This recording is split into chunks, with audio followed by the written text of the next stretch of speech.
શ્રી મહાપ્રભુજી વાણી દ્વારા ઉપદેશ આપે, પુષ્ટિની શિક્ષા આપણને આપે, ગૂઢમાં ગૂઢ ગ્રંથોને ખોલીને આપણી આગળ મૂકી દે, જે સાધારણ વ્યક્તિ સમજી ન શકે પણ શ્રી મહાપ્રભુજીનો કૃપાનો પાત્ર બનેલો વૈષ્ણવ શ્રી વલ્લભની વાણીને સમજી જાય છે. દરેક નથી સમજી શકતા. શ્રી મહાપ્રભુજીએ બ્રહ્મસૂત્રો પર અણુભાષ્ય પ્રગટ કર્યું. શ્રી મહાપ્રભુજીએ બધાનો સાર, ધર્મશાસ્ત્રનો સાર શ્રીમદ ભાગવત અને શ્રીમદ ભાગવત જે સમુદ્ર છે એ સમુદ્રનું મંથન શ્રી મહાપ્રભુજીએ કર્યું છે. એટલે પ્રભુચરણ શ્રી ગુસાઈજી આપનું નામ બતાવે છે.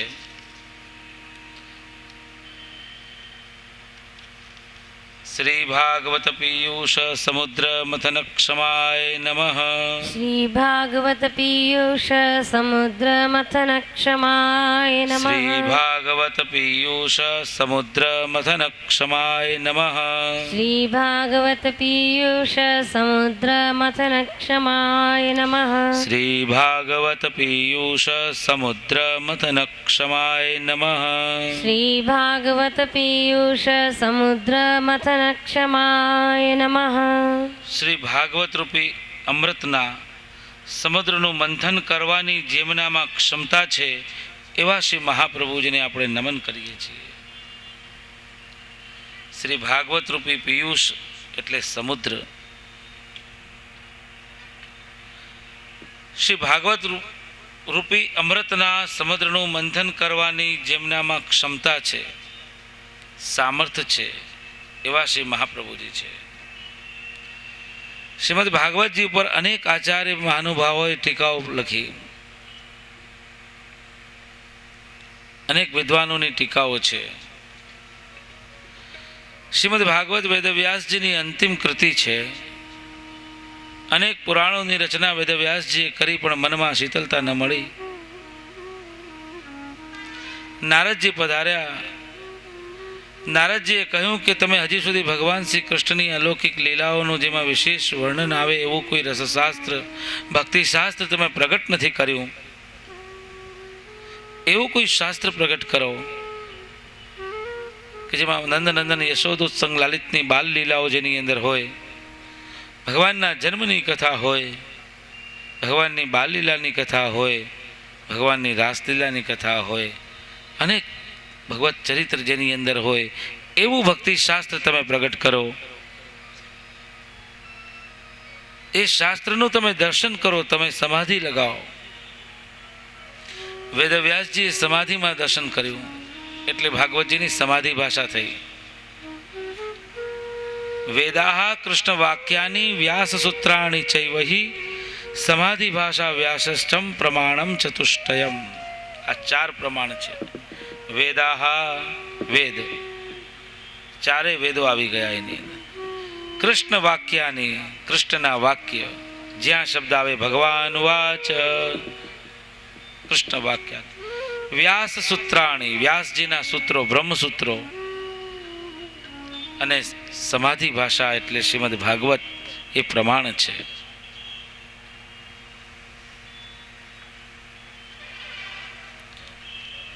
શ્રી મહાપ્રભુજી શ્રીમદ ભાગવતજીનું 7 રીતે મંથન કર્યું. શાસ્ત્રાર્થ, સ્કંદનાર્થ, પ્રકરણાર્થ, અધ્યાયાર્થ, વાક્યાર્થ, પદાર્થ અને અક્ષરાર્થ.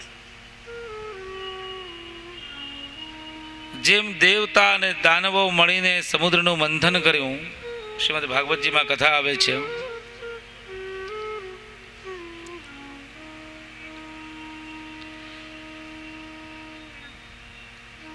મંદરાચલને લાવીને વાસુકી નાગનું દોરડું બનાવી દેવ અને દાનવોએ આ સમુદ્રનું મંથન કર્યું. અને એ મંથનમાં અનેક રત્નો નીકળ્યા.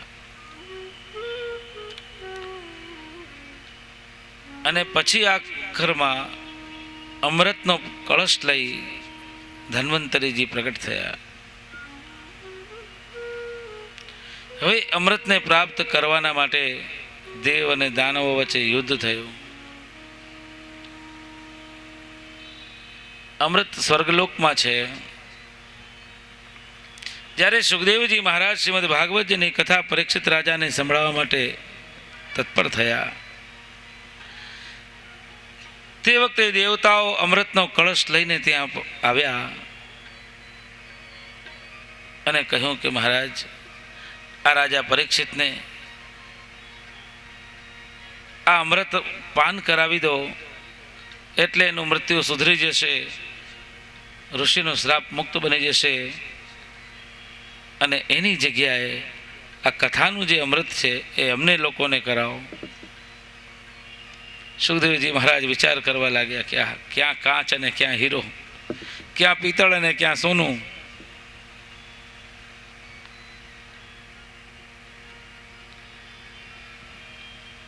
અમૃત તો ખાલી લાંબુ આયુષ્ય અમને દે, પણ કથામૃત જે છે અમારા ભવે ભવને સુધારી દે, ભક્તિથી અમારું હૃદય ભરી દે. ભક્તિ અમારા હૃદયની અંદર નૃત્ય કરવા લાગી જાય. આ અલૌકિક આ કથામૃત છે. સુખદેવજી મહારાજ દેવતાઓને કહ્યું કે આનો અધિકારી તો આ પરીક્ષિત જ છે. જેનો જે અધિકારી હોય એને વસ્તુ આપી શકાય. આ કથામૃતના અધિકારી મુખ્ય શ્રોતા જે છે એ આ પરીક્ષિત રાજા છે. સુખદેવજી મહારાજે પરીક્ષિત રાજાને 7 દિવસ ભાગવતની કથા સંભળાવી. પ્રથમે હિરણાક્ષવધી, દ્વિતીય ભરતાવધી, તૃતીય સમુદ્ર મથનાથ, ચતુર્થે કૃષ્ણ જન્મની, પંચમે રૂક્ષ્મણી હરણમ, ષષ્ઠે ઉદ્ધવ સંવાદ, સાતમે માર્કંડાખ્યાનિતિ સમાપ્તિ સ્યાત. આ 7 દિવસની કથાનો ક્રમ સમજાયો. પ્રથમે હિરણાક્ષવધની કથા કહી, બીજા દિવસે ભરત રાજાનું ચરિત્ર કહ્યું કે ભરત રાજા તપ કરવાના માટે વનમાં ગયા, ભગવાનની ભક્તિ કરવાના માટે વનમાં ગયા, ભગવાનને મેળવવા માટે તપશ્ચર્યા કરવા માટે વનમાં ગયા અને ત્યાં જઈને પણ એમને એક હરણના બાળકમાં મન થઈ ગયું. 3 જન્મનો એને અંતરાય થયો. ભગવત પ્રાપ્તિથી વંચિત થયા.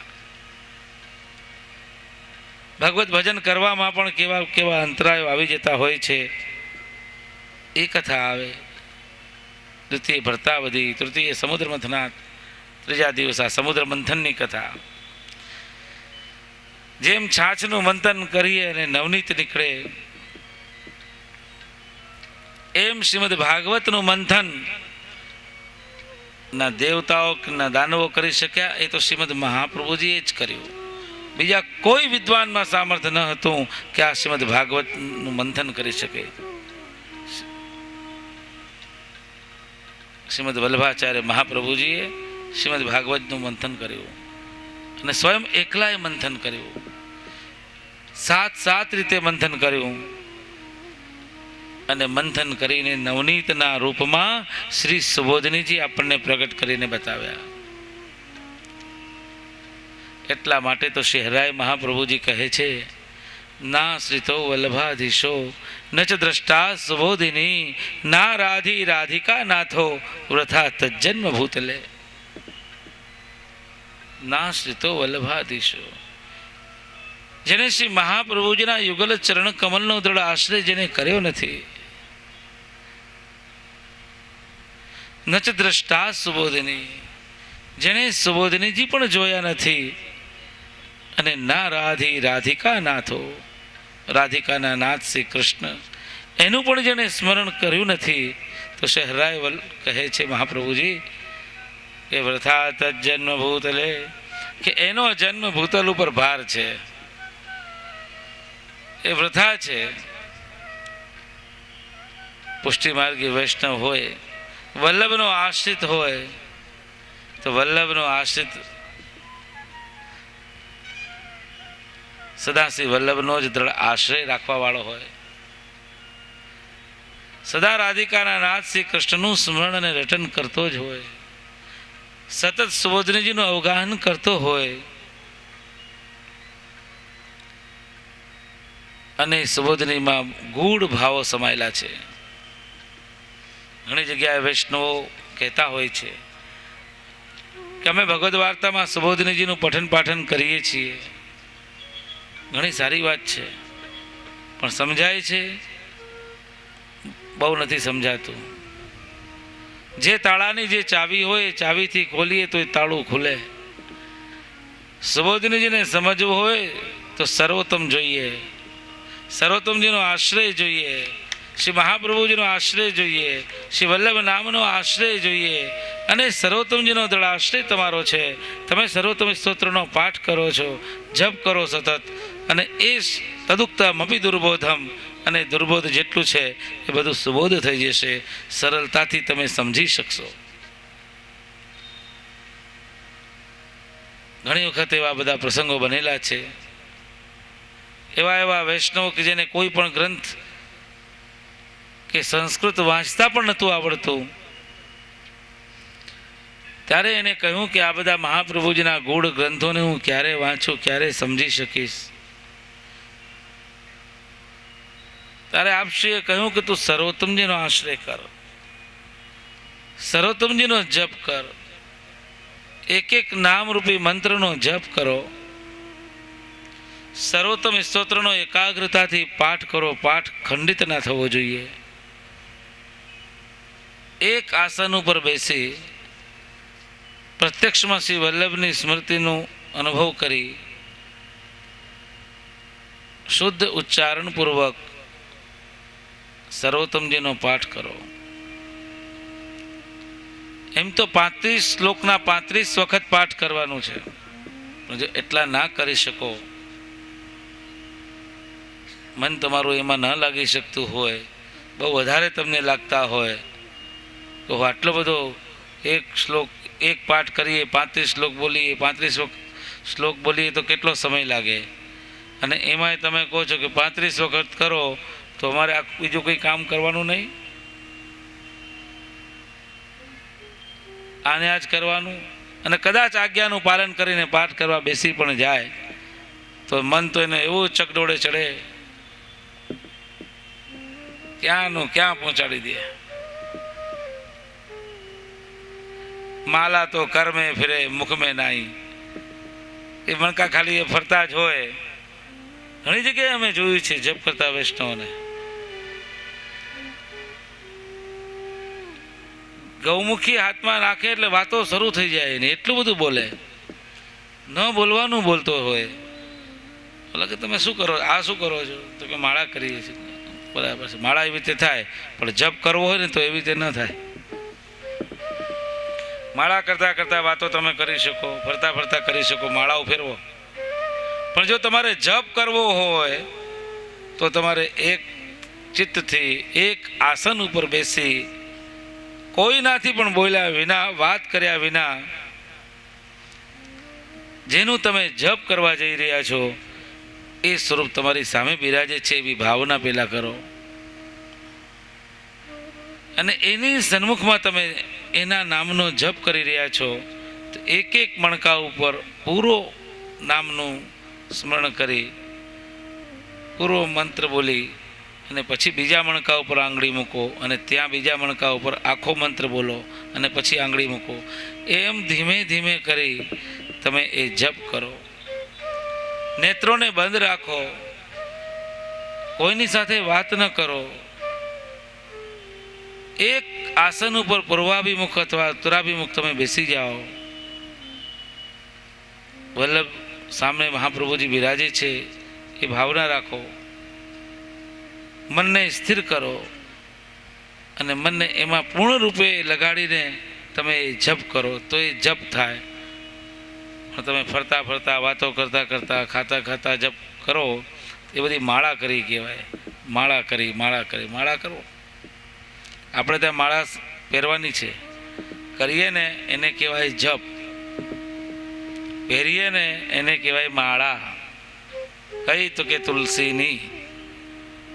પહેરીએ તુલસીની માળા અને જે તુલસીની મોટી માળા ઉપર જ્યારે મંત્રનો આપણે ઉચ્ચારણ કરતા હોઈએ અને 108 વખત જ્યારે આપણે બોલી લઈએ અને પછી 109મો જે મણકો સુમેરું આવે એનું ઉલ્લંઘન ન કરીએ, એને પાછો ફેરવી નેત્રોથી, હૃદયથી, મસ્તકથી લગાડી ફરી પાછો આપણે જપ કરવા બેસી જઈએ, એને કહેવાય જપ.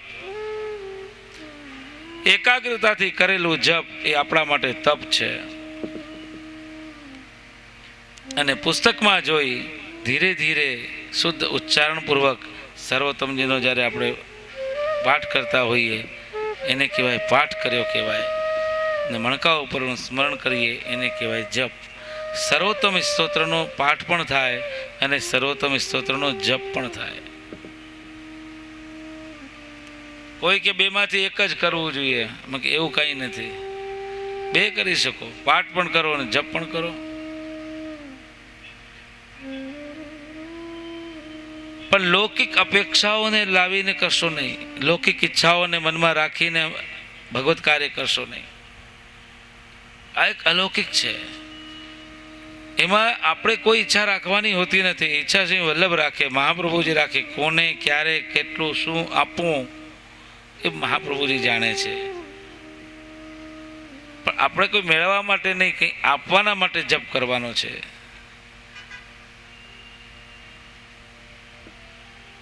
શ્રી મહાપ્રભુજી શ્રી ભાગવતજીનું મંથન કર્યું. શ્રીમદ ભાગવતજીની સમાધિ ભાષા અને જેના ઉપર શ્રી મહાપ્રભુજીએ ભાષ્ય લખ્યું સુબોધનીજી. પ્રથમ સ્કંદ, દ્વિતીય સ્કંદ, તૃતીય સ્કંદ, 10મો સ્કંદ પૂર્વાર્ધ, 10મો સ્કંદ ઉત્તરાર્ધ, એકાદશ સ્કંદના 4 અધ્યાય, જન્મ પ્રકરણના 4 અધ્યાય.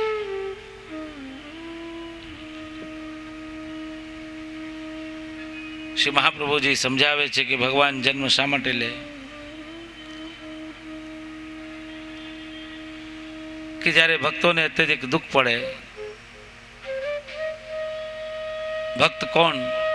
તો કે ભક્ત છે ગાય, ગૌ માતા. ભક્ત છે પૃથ્વી માતા.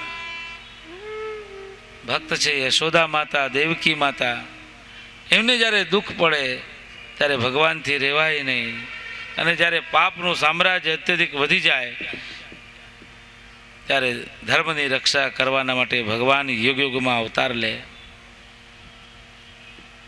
યદા યદા હિ ધર્મસ્ય ગ્લાનિર્ભવતિ ભારત અદ્ભુતાનામ ધર્મસ્ય તદાત્માનમ સૃજામ્યહમ પરિત્રાણાય સાધુનામ ચ વિનાશયાસ દુષ્કૃતામ ધર્મ સંસ્થાપનાર્થાહિ સંભવામિ યુગે યુગે. જબ જબ હોય ધર્મ કી હાનિ, જ્યારે ધર્મની હાનિ થતી હોય, ભક્તો ઉપર કષ્ટ આવી જતા હોય, પૃથ્વી માતા ઉપર દુઃખ આવે, એવું અધર્મનું સામ્રાજ્ય ફેલી જાય, યજ્ઞની અગ્નિને ઓલવી દેવામાં આવે, કોઈને ભજન ન કરવા દે, કોઈને સેવા પૂજા ન કરવા દે, સદ આચરણ કોઈને પાલન ન કરવા દે, અને અધર્મનું સામ્રાજ્ય વધી જાય અને ભક્તો ઉપર કષ્ટ આવે. દેવકી માતા ઉપર કષ્ટ આવે, યશોદા માતા ઉપર કષ્ટ આવે, પૃથ્વી ઉપર કષ્ટ આવે અને ગૌ માતા દુઃખી થઈ જાય.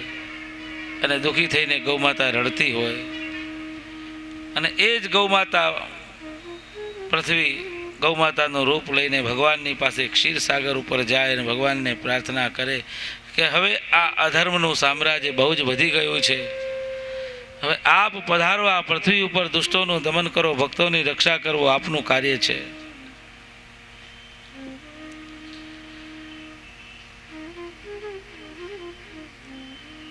તો ભગવાન તો પોતાના પાર્ષદોને પણ મોકલી શકે ભક્તની રક્ષા કરવા માટે, પણ નહીં, પોતે પધારે. કેમ કે ભગવાનને ભક્ત પોતાના અત્યધિક પ્રિય છે. એક વારનો એક પ્રસંગ બની ગયો. એક રાજાની સભામાં એક વિદ્વાન પંડિત, રાજાએ એને પ્રશ્ન પૂછ્યો કે ભગવાન સ્વયં ભક્તની રક્ષા કરવા માટે શા માટે આવે છે? એના તો અનેક પાર્ષદો છે, અનેક ગણો છે,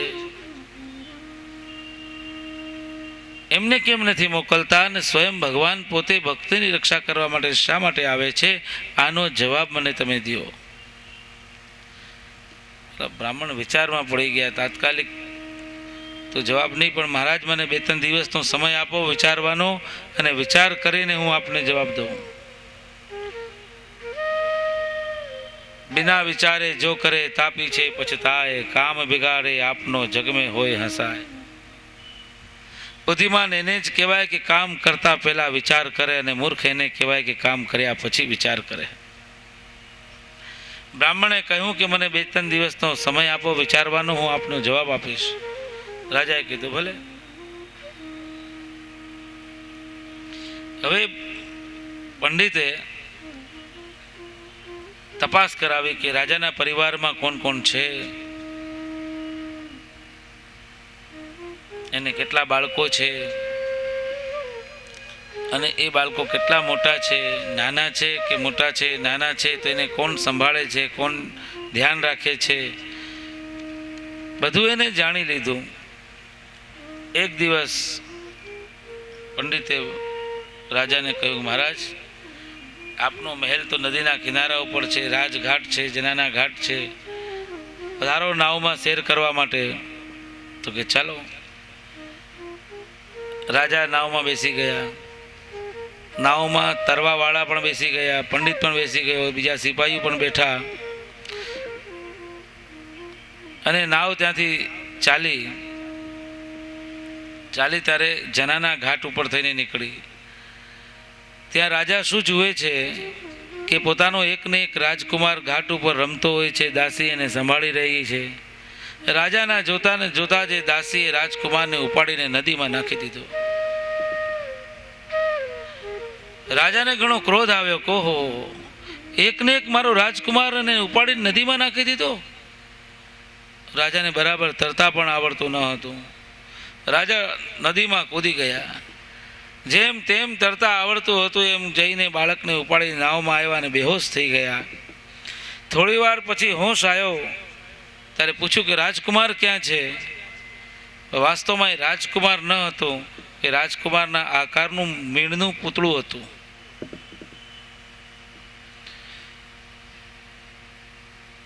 રાજાએ કહ્યું કે આવી મજાક મારી સાથે કોણે કરી? ઓલા પંડિતે હાથ જોડીને કહ્યું, મહારાજ મેં કરી. તો કે કેમ? કે આપના પ્રશ્નનો જવાબ દેવાના માટે. આપે મને પ્રશ્ન પૂછ્યો તો યાદ છે ને આપને? તો કે હા હા, અમને યાદ છે. આપનો એ પ્રશ્ન હતો કે ભગવાન સ્વયં ભક્તની રક્ષા કરવાના માટે શા માટે આવે છે? એના તો અનેક દેવી દેવતાઓ ગણો પાર્ષદો આદિ છે, એમને નથી મોકલતા અને સ્વયં આવે છે. આ આપનો પ્રશ્ન હતો, અને એ પ્રશ્નના જવાબ આપવાના માટે મેં આ કૌતુક રચ્યું. આ નાવમાં તરવાવાળા ઘણા તરૈયા બેઠેલા હતા, તો પણ આપે કોઈને કીધું નહીં કે મારો રાજકુમાર ડૂબે છે, એને બચાવી લઈ આવો. પોતે કૂદ્યા, આવડતું નહોતું તરતા તોય નદીમાં કૂદ્યા અને પુત્રને બચાવીને લાવ્યા. પણ વાસ્તવમાં એ પુત્ર નહોતો, મીણનું પૂતળું હતું. એવી જ રીતે ભગવાન પણ વિચાર કરે છે કે હું મારા ભક્તને સાચવીને બચાવી શકીશ, એવો બીજો કોઈ નહીં બચાવી શકે. એટલા માટે ભગવાન સ્વયં ભક્તની રક્ષા કરવા માટે ભૂતલ ઉપર પધારે.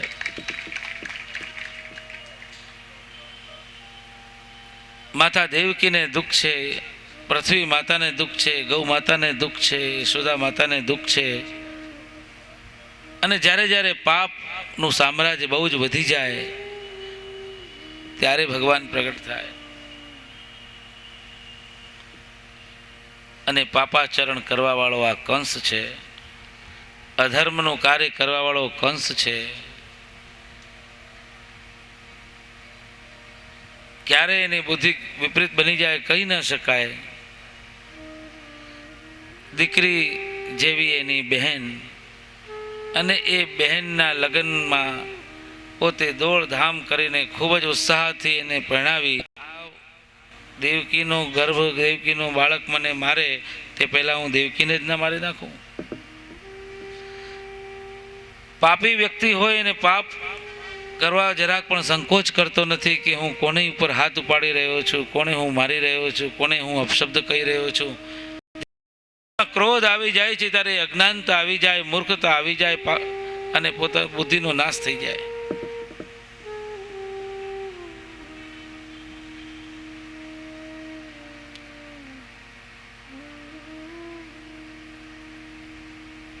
અને ક્રોધથી બુદ્ધિનો નાશ થયો, આસુરી બુદ્ધિ એની થઈ અને અધર્મનું કાર્ય કરવાના માટે પ્રેરિત બની ગયો.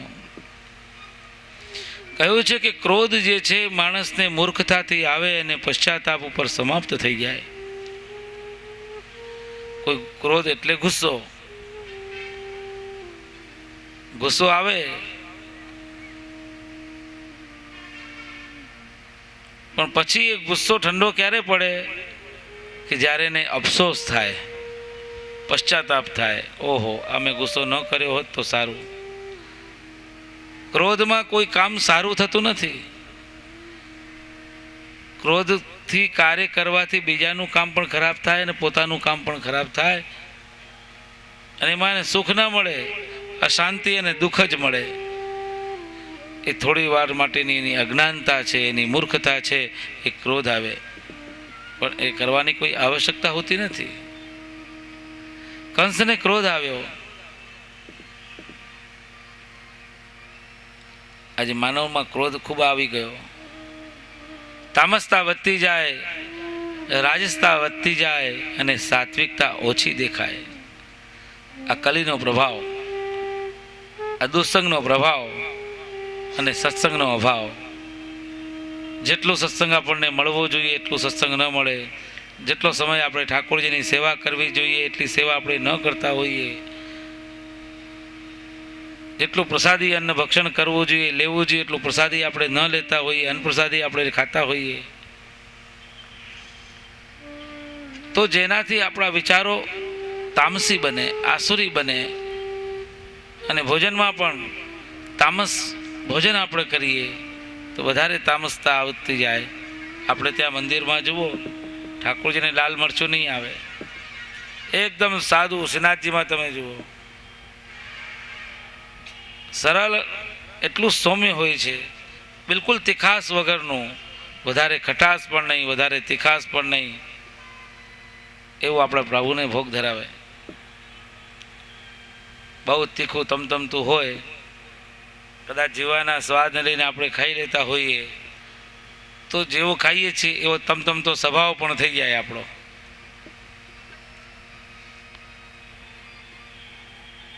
હવે એક ભાઈનો સ્વભાવ એટલો બધો કાયમ પારો ચઢેલો ને ચઢેલો જ રહે એનો. કોઈ એને કંઈ પૂછે ને તરત જ એને ક્રોધ આવી જાય.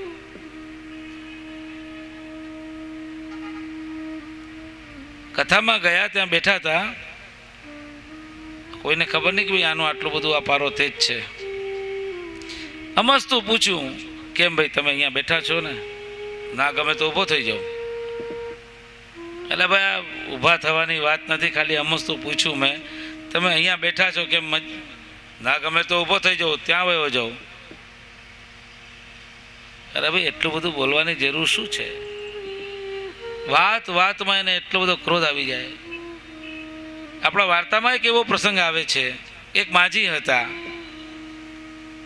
એક ડોકરી ખૂબ જ ઝઘડો કરે, આખા ગામમાં ફેમસ, બધા સાથે ઝઘડો કરીને આવે. એટલો ઝઘડો કરે બધા સાથે, બધા રોજ રાજા પાસે ફરિયાદ આવે કે આ માજી અમને આવું બોલે છે, આવું કહે છે, એને સમજાવો. હવે રાજાને દયા આવે, આ માજીને મારે શું કહેવા, આને કંઈ સજા કરાય નહીં, વૃદ્ધ છે, રોજ ફરિયાદ આવે. ગામમાં બધા કંટાળી ગયા. હવે ગામમાં એક વૈષ્ણવની દીકરી પરણીને આવી. એને ખબર પડી કે આ ક્રોધ કરે છે, બધા પાસે જાય છે, રોજ ફરિયાદ રાજા પાસે આવે છે, બધા કહે છે કે ભાઈ આને કોણ સુધારે. અરે એ દીકરી કહે છે કે આ માજીને મારે ત્યાં જ મોકલ્યા કરો ઝઘડો કરવા, હું એને સાથે રોજ કરીશ, કોઈને ત્યાં જવાનું નહીં. એક જ જગ્યાએ નક્કી કરી લો કે ભાઈ તમારે ઝઘડો ક્યાં કરવો, આના જ ઘરમાં કરવાનો. બોલે કે હું તૈયાર છું. રાજાએ પણ કહી દીધું કે ભાઈ આ માજીને હવે બીજે કોઈ જગ્યાએ નહીં, માજીને ઝઘડો કર્યા વગર પેટમાં પાણી ઉતરે નહીં, કંઈ થાય નહીં, એને ગમે જ નહીં. ખટપટ ખટપટ એને કર્યા જ કરે. ત્યારે વૈષ્ણવની છોકરી કહ્યું કે મારી પાસે એને મોકલજો. માજી રાજી થઈ ગયા, કંઈ વાંધો નહીં. હવે બહુ દૂર દૂર ચાલીને જવું પડે ને ત્યાં થાકી જઈએ અને પછી ત્યાં ઝઘડો કરીએ, પછી હેરાન થઈને આવું. એ નજીકમાં કંઈક હોય કે નહીં ત્યાં રોજ ઝઘડો કરવા જઈએ. હવે માજીનું ઘર ને ઓલી વૈષ્ણવની છોકરીનું ઘર બાજુમાં. હવે એનું થોડુંક ઘરનું કામકાજ કરી માજીના ઘરમાં આવી, અંગૂઠો બતાવી પાછી પોતાના ઘરમાં વહી જાય. બહારથી દરવાજા બંધ. ઓલી માજી લાકડી લઈને આવે, જે બારણા ખખડાવે, જેમ તેમ બોલે, ગાળો બોલે, અપશબ્દ બોલે, ક્રોધ કરે, પણ ઓલી બહાર આવે જ નહીં, એક શબ્દ પણ ના કહે. પાછી એને ઘેરે વહી જાય, પાછી ત્યાં જાય ને અંગૂઠો દેખાડીને પાછી આવી જાય, પાછી જેમ તેમ બોલે. ઓલી માજી કંટાળી ગઈ, રાજા પાસે ગઈ. રાજાને કહી, મહારાજ મારે હવે કોઈની પાસે બાજવા જવું નથી. કેમ? કે આને ત્યાં હું જઉં છું, હવે હું તો આટલું બધું બોલું, ઓલે એક શબ્દ ના બોલે. ઝઘડો થાય ક્યારે કે બંને જણ સામે સામે બરાબર બોલે, તકરાર કરે તો ઝઘડો થાય, મજા આવે. એક એક બોલ્યા કરે ને ઓલા મૌન ધારણ કરી બેસી જાય, એના કરતાં ઝઘડો કરવો જ નથી. ઓલી માજી કીધું, હવે હું કોઈ દિવસ કોઈની સાથે ઝઘડો નહીં કરું. અરે કદાચ ઝઘડો કરે તો એવો ઝઘડો કરે કે જેમાં ભગવત પ્રાપ્તિ થઈ જાય, પ્રભુ મળી જાય, વ્રજભૂમિના દર્શન થઈ જાય, યમુનાજીના દર્શન થઈ જાય, ગોસાઈજીના દર્શન થઈ જાય, નવનીત પ્રિયાજીના દર્શન થાય. ક્લેશ કરે, ઝઘડો કરે તો એવો કરે કે જેમાં ભગવત પ્રાપ્તિ થાય.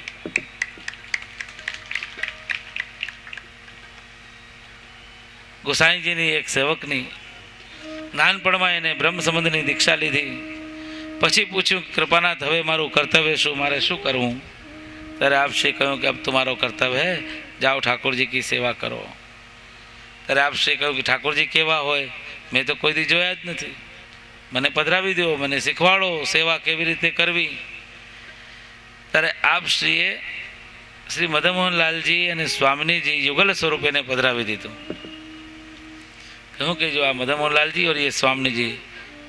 છોકરી પૂછે, ઠાકોરજી કેવા હોય? તો કે ઠાકોરજી આવા જ હોય, હાથમાં વેણું લીધેલી હોય, સ્વામીજી બાજુમાં ઊભા હોય. હવે એમના તમારે રોજ સ્નાન કરાવવાના, શૃંગાર ધરાવવાના, ભોગ ધરાવવાના, મંગળાથી રાજભોગ સુધી અને ઉત્થાપનથી શયન સુધી ભાવ સહિત, પ્રીતિ સહિત એની સેવા તમારે કરવાની અને તત્સુખનો વિચાર કરવાનો, ઋતુ અનુસાર સેવા કરવાની.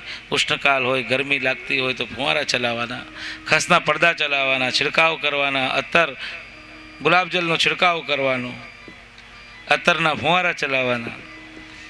શીતકાલનો સમય હોય તો ઠાકોરજી આગળ અંગીઠી ધરવાની, ગદલ ધરાવવાનું, ફલગુલ ધરાવવાનું, આત્મસુખ ધરાવવાનું. કેસર કસ્તુરીની પોટલી બનાવીને શૈયાની અંદર તકિયાની નીચે રાખી દેવાની. જેમ પ્રભુને સુખ પહોંચે એ રીતે તમારે ઠાકોરજીની સેવા કરવાની અને પ્રભુની પ્રસન્નતા એ જ આપણી પ્રસન્નતા છે એમ માનીને ભગવત સેવા કરવાની. અને પ્રભુ છે આવા જ હોય. હવે છોકરી ઠાકોરજી પધરાવીને એના ગામમાં આવી.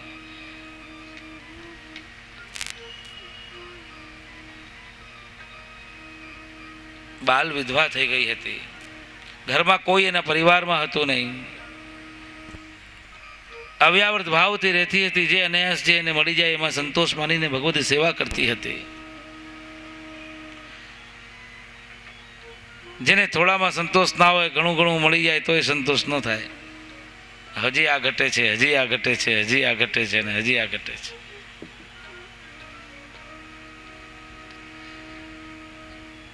એ માજી ભગવત સેવા કરે, મદનમોહનલાલજીને લાડ લડાવે, દૂધ ઘર, અંસકડી, સકડી, જાત જાતની સુંદર સુંદર બધી સામગ્રીઓ સિદ્ધ કરે, સુંદર સુંદર સાજ સિદ્ધ કરે. પ્રભુના સુખના માટે અનેક સાહિત્ય પ્રભુના માટે લાવે. પોતાના માટે ભલે કંઈ પણ ના હોય, એક સાડી પહેરીને આખો વર્ષ કાઢી નાખે, પણ જે જોઈએ મારા ઠાકોરજી માટે જોઈએ, મારા ઠાકોરજી માટે જોઈએ, મારા ઠાકોરજી માટે જોઈએ, એ જ ભાવના એની સદા બની રહે.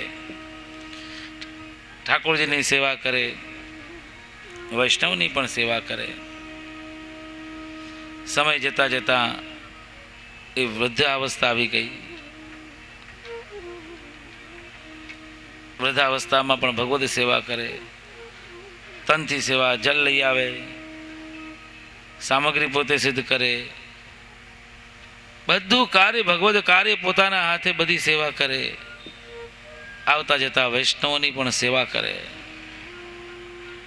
એવા સમયમાં એક વૈષ્ણવોનું યુથ વ્રજ યાત્રા કરવા માટે જતું હતું કે ખૂબ ભટક્યા, બધી જગ્યાએ ગયા, શીતળતા ના મળી. ચલો હવે તો વ્રજમાં જઈને વસીએ.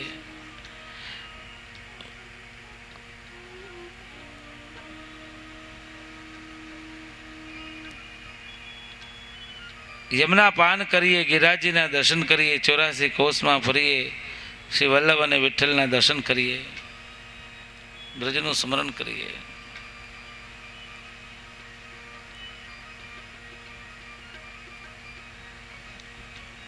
सबन तेसी वल्लभ नाम भलो, याही में गोकुल, याही में वृंदावन, याही में ब्रजमंडलो. વૈષ્ણવના મનમાં થયું કે બ્રજમાં જઈએ, ગુસાઈજીના દર્શન કરીએ, નવનીત પ્રિયાજીના દર્શન કરીએ. હવે એ વૈષ્ણવો જ્યારે જતા હતા, એમની સાથે એક નિષ્કંચન વૈષ્ણવ, એટલે ગરીબ વૈષ્ણવ, જેની પાસે ધન નથી, કોઈ વ્યવસ્થા નથી, પણ અલૌકિક ધન એની પાસે છે. લૌકિક ધન એની પાસે નથી, અલૌકિક ધન પ્રભુરૂપી ધન એની પાસે છે. બધાને કહે છે કે મને પણ યાત્રા કરવા લઈ જાઓ. તમે કહેશો એ તમારી બધાની હું ટેલ કર્યા કરીશ, પણ મને વ્રજમાં લઈ જાઓ.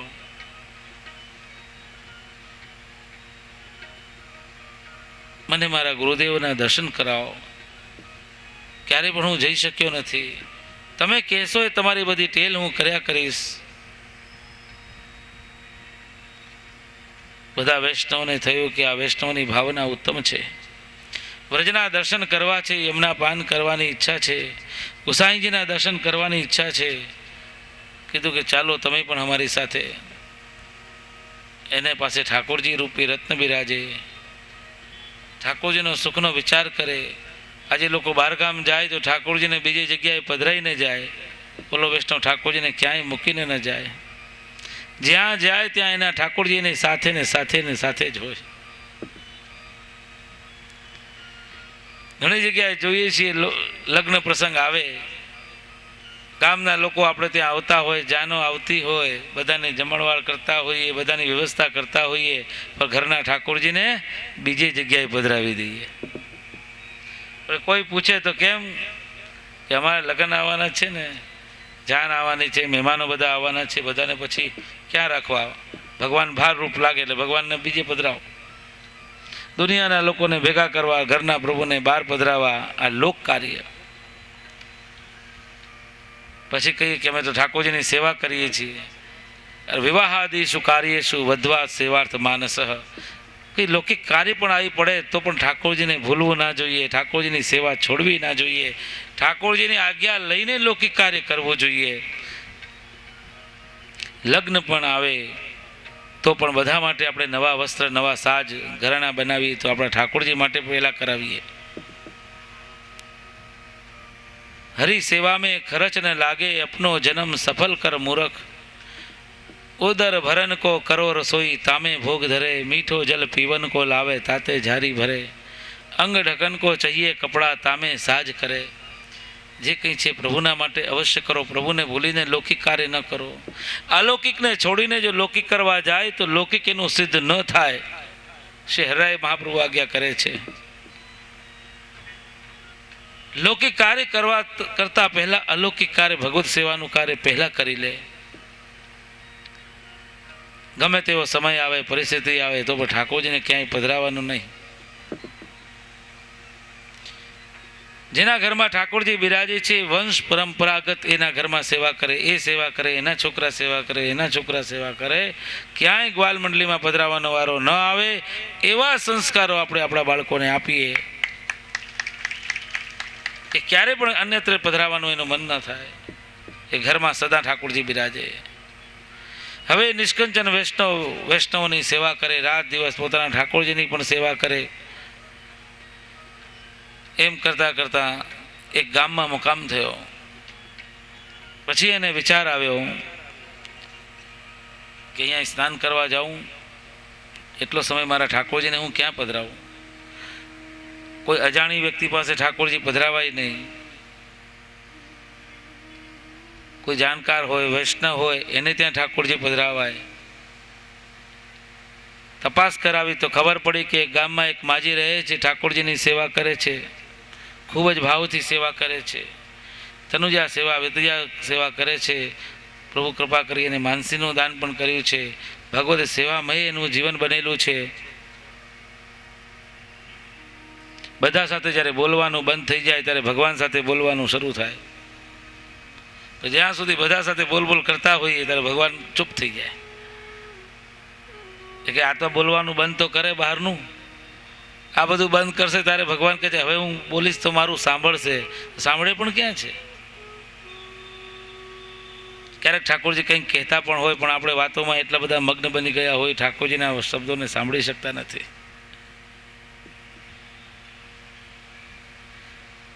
એ વૈષ્ણવ વિચાર કર્યો કે જે વૈષ્ણવ હોય એને ત્યાં મારે ઠાકોરજી થોડી વાર માટે હું પધરાવું. માજીનું ઘર એને મળ્યું. બે વૈષ્ણવ મળે એટલે આપસમાં એને જય શ્રી કૃષ્ણ કરે.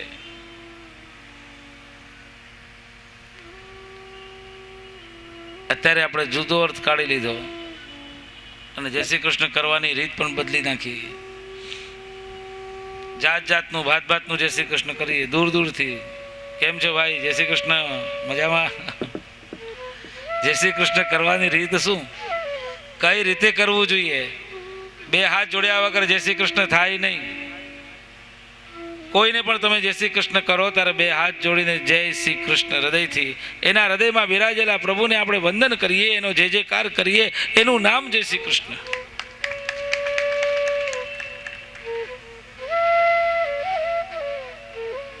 કોઈને જય શ્રી કૃષ્ણ કરે તો એમ સમજે કે મારું અપમાન કર્યું. અરે તમને આ માન નથી આપતા, આ પંચમહાભૂતના પુત્રાને માન નથી, પણ આ હૃદયની અંદર બિરાજેલા પ્રભુને વંદન છે, એનો જયકારો કરીએ છીએ. જય શ્રી કૃષ્ણ. એ કૃષ્ણનો જય થાવ, એનો આપણે જુદો અર્થ કાઢી લીધો. અહીંયા વૈષ્ણવને મળ્યા એટલે જય શ્રી કૃષ્ણ કર્યા હૃદયથી. પછી એ યાત્રી વૈષ્ણવે કહ્યું કે અમે થોડી વાર માટે હું બહાર જાઉં છું સ્નાનાદિ કરવા માટે, બધા અન્ય લોકો સાથે છે, ઠાકોરજીની સેવાની ત્યાં વ્યવસ્થા નહીં થઈ શકે, એટલો સમય તમે મારા ઠાકોરજીને તમારે ત્યાં પધરાવો અને મંગળભોગ અને રાજભોગ સુધી સેવા પહોંચો, પછી હું આવીને મારા ઠાકોરજીને પધરાઈ દઈશ. માજી રાજી થયા, કંઈ વાંધો નહીં. ઠાકોરજીને પધરાવ્યા.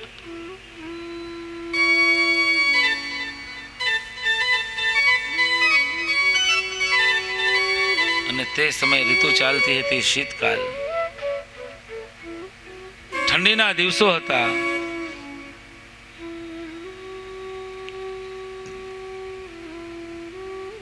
અને ઠંડી ખૂબ જ હતી.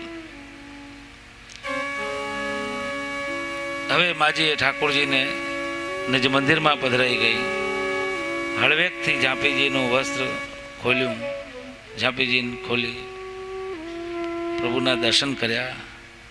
દર્શન કરતા જ તો ઘણી દુઃખી થઈ ગઈ, રડવા લાગી ગઈ. ઓહો, આ શું? આ કેવું સ્વરૂપ છે? આવા કઈ ઠાકોરજી હોય?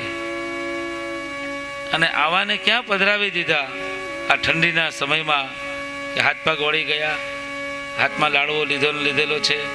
અમારા જો ઠાકોરજી કેવા ઊભા છે. આ નિષ્કંચન વૈષ્ણવ એની પાસે કંઈ છે નહીં, ઠાકોરજીને સરખું ઓઢાવવાનું નથી. હવે માજીને બહુ જ દુઃખ થયું, રડવા લાગી ગઈ. હવે આમને મારે સીધા કેવી રીતે કરવા? ખૂબ કહ્યું, પ્રભુ ઊભા થઈ જાઓ, જો અમારા ઠાકોરજી કેવા સિંહાસન પર ઊભા બિરાજે છે, તમે પણ ત્યાં બિરાજો. કઈ ના થયું, બહુ રોદન કર્યું. પછી એને વિચાર આવ્યો, તેલની હું માલિશ કરું. કેસર અને કસ્તુરીનું તેલ ગરમ કરી સોહાતું કરી પ્રભુને ચરણારવિંદમાં માલિશ કરી ધીમે ધીમે. પ્રભુ ઊભા થઈ જાઓ, પ્રભુ ઊભા થઈ જાઓ, પ્રભુ ઊભા થઈ જાઓ. સિંહસ્થમાં માલિશ કરી, ચરણારવિંદમાં માલિશ કરી, સંપૂર્ણ શ્રીઅંગમાં માલિશ કરી, ખૂબ જ વિનંતી કરી, ખૂબ જ રડી, ખૂબ દુઃખી થઈ ગઈ. અને એનો ભાવને લઈને પ્રભુ બાલકૃષ્ણલાલજીમાંથી મદનમોહનલાલજી થઈ ગયા.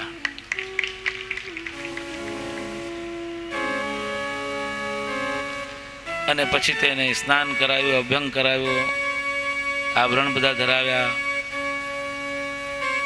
રાજભોગનો સમય હતો, રાજભોગના ગાદી ઉપર પધરાવ્યા. તુલસીદળ હાથમાં લઈને ગદ્ય મંત્ર બોલીને તુલસીજી પ્રભુના ચરણારવિંદમાં સમર્પિત કર્યા. પંચાક્ષર બોલતા બોલતા સામગ્રીમાં પધરાવ્યા. મહાપ્રભુજી, ગુસાઈજી, વ્રજભક્ત નંદ, યશોદા, ગુરુ સર્વની કાની આપીને બહાર આવીને બેઠી. પદગાન કરવા લાગી. સમય થયો, આચમન કરાવ્યું, મુખવસ્ત્ર કરાવ્યું, બીડા રોગાવ્યા, ખંડપાઠ ચોકીને માંડી દીધા.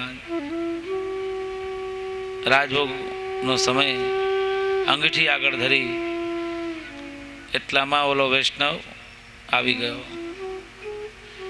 કે માજી, અમારો સંઘ હવે જાય છે આગળ, મારા ઠાકોરજી મને જલ્દી પધરાવી દો તો અમે આગળ નીકળીએ. તો કે ભલે. અને અંદર નજીક મંદિરમાંથી સૈયા મંદિરમાં જઈ ઠાકોરજીને ઝાપીજીમાં પધરાવી અને ઝાપીજી લઈને બહાર આવી. હવે ઝાપીજી લઈને બહાર આવી એટલે ઓલા વૈષ્ણવના મનમાં શંકા આવી, કદાચ મારા ઠાકોરજીને બદલી લીધા હોય તો માજી છે, ઓછું દેખાય, ભૂલમાં એના મને પધરાવી દીધા હોય ને મારા ત્યાં રાખી લીધા હોય. હું ખોલીને ઝાંપી જોઈ તો લઉં. એ વૈષ્ણવે ઝાંપીજી ખોલી, જોયું તો ત્યાં મદનમોહનલાલજીનું સ્વરૂપ હતું. અરે કહેવા લાગી, અરે માજી, આ તમને ઓછું દેખાય, તમારા ઠાકોરજી ભૂલમાં અહીંયા પધરાવી દીધા છે, મારા ઠાકોરજી જલ્દી પધરાવો એટલે અમે બધા જલ્દી નીકળી અહીંથી. એટલે માજી કહે કે આજ તારા ઠાકોરજી છે. અરે આ નહોતા, મારા તો બાલકૃષ્ણલાલજી હતા. સુંદર લાડો હાથમાં હતો, ઘૂંટણથી ચાલતા, એવું સુંદર અલૌકિક સ્વરૂપ હતું. એટલે માજી કે એવા કંઈ ઠાકોરજી હોય? ઠાકોરજી તો આવા જ હોય. આના હાથ પગ બધા વાંકા ચૂકા થઈ ગયા, અમે તેલની માલિશ કરીને ઊભા કર્યા. બોલો વૈષ્ણવ કે આ શું માજી ગાંડા જેવી વાતો કરે છે? એવું કંઈ બનતું હશે? એવું કંઈ થતું હશે? એવું કોઈ દિવસ થાય જ નહીં. ઠાકોરજી તો જેવા હોય એવા જ રહે. કે ના ના, આ જ તારા ઠાકોરજી છે. અરે માજી, તમે જલ્દી મારા ઠાકોરજી પધરાવી દો તો અમે બધા જલ્દી જઈએ, મોડું થાય છે. અરે હું બીજા ક્યાંથી લાવું? આ જ તારા છે. તો કે નહીં, તમે મારા ઠાકોરજી બદલી દીધા છે, મારા ઠાકોરજી પધરાવો. અંદર ક્યાંક પધરાવ્યા હશે, ભૂલી જાવ. હવે ઘટપણમાં ભૂલવાનું બહુ થઈ જાય ને. વાતમાં ભૂલી ગયા. આ ભૂલી જતા હશે. માજી અંદર જઈને જોઈ આવો, મારા ઠાકોરજી ત્યાં બિરાજતા હોય, એને મને પધરાવો, આ તમારા ઠાકોરજી રાખી લ્યો. તો કે નહીં વૈષ્ણવ, હું મારા ઠાકોરજીને કોઈને ત્યાં પધરાવું પણ નહીં. મારા ઠાકોરજીને કોઈથી ભૂલી જાઉં? હજારોમાં પધરાયેલા હોય તો હું લાખોમાં હોય ને ઠાકોરજી બધા બિરાજતા હોય, હું મારા ઠાકોરજીને ઓળખી લઉં. જેમ કેટલી બધી ગાય હોય અને એ સાથે ઊભી હોય, પણ એ ગાય, જે ગાયનું જે વાછરડું હોય એ ગાય પાસે પહોંચી જાય, એને ઓળખી લે. એટલા ગમે તેટલા ઠાકોરજી હોય તો શું થયું? તો હું મારા ઠાકોરજીને ભૂલું નહીં, કરોડોમાં ઓળખી લો કે આ મારા ઠાકોરજી છે. ઠાકોરજી બદલાઈ કેમ જાય? એટલી ભક્તિ કાચી આપણી, એટલી કચાશ આપણી, એટલી ભૂલ આપણી કે આપણા ઠાકોરજીને આપણે ઓળખી શક્યા નથી, એને બરાબર સમજી શક્યા નથી, એના ધારીને દર્શન નથી કર્યા. ભૂલી બદલાઈ કેમ જાય? મારા ઠાકોરજી લાવો. હવે માજી રડવા લાગી. ઠાકોરજીએ જ કહ્યું કે હવે જો આનો ફેંસલો છે ને વ્રજમાં થશે, આને વિશ્વાસ આવશે નહીં તો એની સાથે ગાડવમાં બેસી ગોકુળ જા અને ગુસાઈજી પાસે જા, એ એનો ફેંસલો કરશે. ઝઘડો કરતા બધા સાથે નહીં, પણ તમે પેસેલી ગાડી બાંધી લો, બાજતા જાઓ. હવે માજી બહાર આવીને કહે છે કે ભાઈ આજ તારા ઠાકોરજી છે, આજ લઈ જાય. તો કે ના, મારા ઠાકોરજી તમે રાખી લીધા છે, આ બી તમારા ઠાકોરજી છે કે નહીં? આ જ છે. જો તને વિશ્વાસ ના આવે તો ચલ હું તારી સાથે ગોકુળ આવું, ગુસાઈજી પાસે જઈએ. ગુસાઈજી કહી દે કે આજ તારા ઠાકોરજી તો બરાબર, તો કે હા તો બરાબર. સ્પેશિયલ એના માટે એક ગાડું ભાડે કર્યું. એ જમાનામાં ગાડામાં જતા અને બંને જણ ઠાકોરજી પધરાવીને બાજતા બાજતા બાજતા બાજતા રોજ સવારે ઉઠે તરત જ ઓલો કે મારા ઠાકોરજી તે બદલી દીધા. ઓલા કે ના ભાઈ તારા ઠાકોરજી આજે છે. અને એમ રોજ બાજતા બાજતા કેટલાય દિવસમાં ગોકુળમાં પહોંચી ગયા. યમુનાજીના દર્શન થયા. યમુનાજીના કિનારા પર મંદ શીતલ સુગંધ પવન ચાલવા લાગી ગઈ. પશુ પક્ષીઓનો કલરવ સંભળાવા લાગ્યો. યમુનાજીની અંદર જલચર પ્રાણીઓના દર્શન થવા લાગ્યા. શ્રીમદ ગોકુળમાં આવી ગઈ, ગોવિંદ ઘાટ ઉપર આવી ગઈ. ગોવિંદ ઘાટ, ઠુકરાની ઘાટ, છોકર, આ બધા અલૌકિક ગોકુળના દર્શન થયા. ગોના ઘણા અર્થો થાય. ગો એટલે ઇન્દ્રિય, ગો એટલે ગાય, ગો એટલે ગોલોક, ગો એટલે ગોપી, અનેક અર્થો થાય. એવા અલૌકિક શ્રીમદ ગોકુળમાં આવ્યા. શ્રી ગુસાઈજી રાજભોગ સરાવી ભોજન કરી ગાદી તકિયા ઉપર બિરાજે છે. અને ત્યાં એ માજી આવીને દંડવત કર્યા. ત્યારે આપ શ્રી કહ્યું, કોરે માજી તું યહાં कैसे? कृपानाथ में तो अभी भी नहीं आती. ये जो झगड़ा नहीं भयो होतो तो मैं आपके पास आती नहीं. कहा झगड़ा भयो?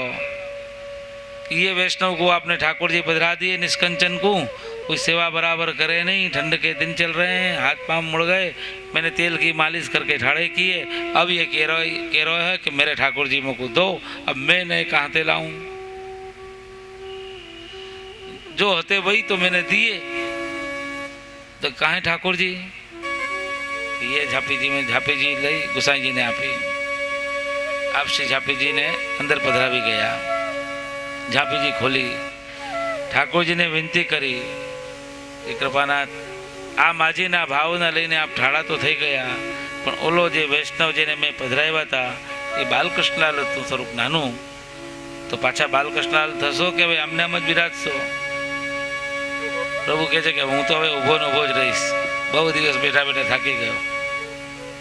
આ માજીનો ભાવ, આ માજીનો પ્રેમ, આ માજીની ભક્તિ, એને હું છોડી ના શકું. એનો પ્રેમને લઈને ઊભો થઈ ગયો છું. તો આ વાર્તાનો સાર શું? કે વૈષ્ણવ ક્લેશ કરે, ક્રોધ કરે, ઝઘડો કરે તો એવો કરે કે ભગવદ પ્રાપ્તિ થાય. યમુનાજીના દર્શન થયા, ગુસાઈજીના દર્શન થયા, ઠાકોરજીના દર્શન થયા. અલૌકિક વ્રજની અંદર એને જવાનું થયું. અલૌકિક ક્લેશ થયો. લૌકિક ક્લેશ નહીં. શ્રીમદ ભાગવત એ અમૃત છે. એ કથામૃતના અધિકારી પરીક્ષિત રાજા છે. પરંતુ ઘણી વખત પરીક્ષિત રાજાને મનમાં શંકા જાગી જાય. રાસ પંચાધ્યાયના સમયમાં શંકા જાગી ગઈ. ત્યારે સુખદેવજીએ ગૂઢ ભાવ પછી પ્રગટ ન કર્યો. બાલ લીલાની અંદર પ્રભુના જન્મ પ્રકરણના સમયમાં એ પ્રભુનો જન્મ થાય ત્યારે ભક્તના હૃદયમાં જે ભાવ, જે પ્રેમ એ પ્રગટ થઈ જાય. ભગવાનનો જન્મ અનેક કાર્યોને સિદ્ધ કરવાના માટે હોય છે.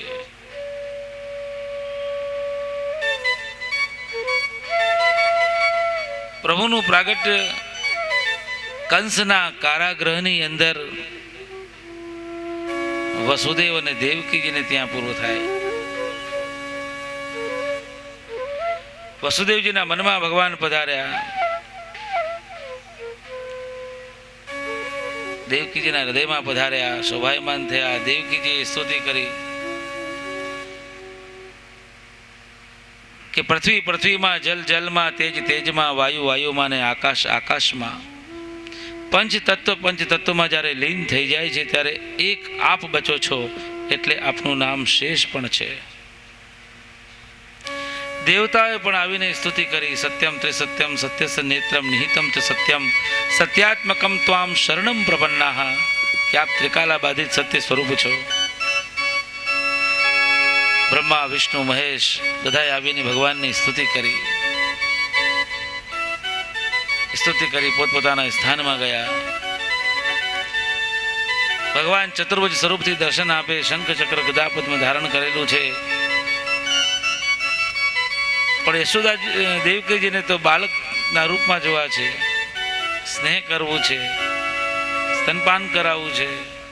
તો નાનું બાળક બનીને આવે, પૂર્વની એમની સ્મૃતિ કરાવી, પૂર્વજન્મની. જે વસુદેવ કીએ પૂરને તપ, તમે તપ કર્યું, તપમાં તમે મારા જેવો પુત્ર માંગ્યો અને મારા જેવો હું પોતે જ છું, આજે તમારે ત્યાં પ્રગટ થયો. જો વસુદેવ તમને જો ડર લાગતો હોય તો દેવકીજીને કહે છે કે વસુદેવ મને શ્રીમદ ગોકુળમાં લઈ જાય. અને જ્યારે જીવાત્મા ભગવાનનું સ્મરણ કરે, ભગવાનના સુખનો વિચાર કરે, ત્યારે માયાના બંધનો આપોઆપ તૂટી જાય. વસુદેવજીને બેડીઓ લાગેલી હતી, હાથમાં બેડી, પગમાં બેડી, સાંકળોથી બંધાયેલા હતા, દ્વાર પર સૂતેલા હતા, મોટા મોટા તાળા લાગેલા હતા કારાગૃહની અંદર. પરંતુ જ્યારે પ્રભુના સુખનો વિચાર વસુદેવજી કરે ત્યારે આપોઆપ બધા બંધનો તૂટી જાય, છૂટી જાય. અને વસુદેવજી ભગવાનને સુપડામાં મસ્તક ઉપર પધરાવી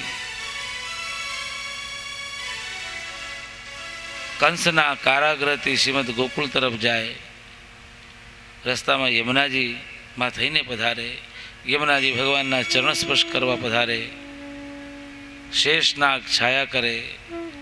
અથ સર્વ ગુણોપેત કાલ પરમ શોભન, સુંદર કાલ શોભાયમાન થઈ ગયો. મંદ શીતલ સુગંધ પવન ચાલવા લાગી ગયો. દિશાઓ મંગલ થઈ ગઈ, ઉત્તમ થઈ ગઈ. શુભ ગ્રહો બધા થઈ ગયા, શુભ નક્ષત્ર બધા થઈ ગયા. જલધરાહા, ધીરે ધીરે વરસાદ થવા લાગ્યો. ચંદ્ર પણ દર્શન દેવા લાગી ગયો. બધી દિશાઓમાં મંગલ મંગલ. અને યજ્ઞની અગ્નિ આપોઆપ પ્રગટ થઈ ગઈ. ભક્તોના હૃદય પ્રસન્ન થઈ ગયા. સાધુ પુરુષો સાધુ સાધુ કહીને પુકારવા લાગ્યા. એવી મંગલ ઘડી જ્યાં આવી એનું વર્ણન સુખદેવજી મહારાજે ભાગવતજીમાં ખૂબ જ વિસ્તારપૂર્વક કર્યું છે. અને પછી વસુદેવજી ભગવાનને લઈને શ્રીમદ ગોકુળમાં જાય. અને ગોકુળની અંદર અર્ધરાત્રિનો સમય, સમસ્ત બ્રજમંડળ 84 કોષ ગાઢ નિંદ્રામાં સૂતેલું છે. કોઈને ખબર નથી શું થવાનું છે. અને રાત્રિનો સમય છે. વસુદેવજી નંદાલયમાં પધારે છે. યશોદાજીને ત્યાં બાળકીનો જે જન્મ થયો છે, માયાનો જન્મ થયો છે, એને લઈ આવે છે, ઉપાડી લે છે અને કૃષ્ણને ત્યાં સુવડાવી દે છે. અને જ્યારે માયાને લઈને જ્યારે વસુદેવજી પાછા કારાગૃહમાં આવે છે ત્યારે માયાના બંધનમાં બંધાઈ જાય છે. જે જીવાત્મા ભગવાનને છોડીને માયાનું સ્મરણ કરે તો માયાના બંધનમાં બંધાય, પણ માયાને છોડીને ભગવાનનું સ્મરણ કરે તો ભગવાન માયાના બંધન બધા છૂટી જાય. આ ભગવાનની અલૌકિક બધી લીલાઓ છે. આ લીલાઓ શ્રી મહાપ્રભુજી કહે છે કે 10મા સ્કંદમાં જન પ્રકરણ અને એમાં પણ નંદ મહોત્સવ. એ નંદ મહોત્સવ જે છે અને નંદ મહોત્સવનો સમાવેશ જે છે એ પુષ્ટિ માર્ગી મોક્ષ છે. કા નંદ મહોત્સવમાં સમાવેશ થઈ જાય, કા રાસલીલામાં સમાવેશ થઈ જાય, એ પુષ્ટિ માર્ગી મોક્ષ. બીજો કોઈ મુક્તિ કે સ્વર્ગાદી નહીં, પણ નંદ મહોત્સવ થતો હોય અને એ નંદ મહોત્સવમાં દેહાનુસંધાન ભૂલી જાય, એ પુષ્ટિ ભક્તિ માર્ગી મોક્ષ છે. આ પ્રસંગને આવતીકાલ વિસ્તારપૂર્વક આના ઉપર ચર્ચા આપણે કરીશું. પછી આગળના નામનું પ્રસંગ ચલાવશું. આજે બસ એટલું જ. હવે શ્રી મહાપ્રભુજીની આરતી અને આશ્રયનું પદનું ગાન. બોલો શ્રી વલ્લભાધીશ કી, श्री गोसाई जी परम दयाल की, श्री श्याम सुंदर श्री अमने महारानी की, श्री गिरिराज धरण की, श्री कृष्ण कन्हैया लाल की, श्री गोवर्धन नाथ की।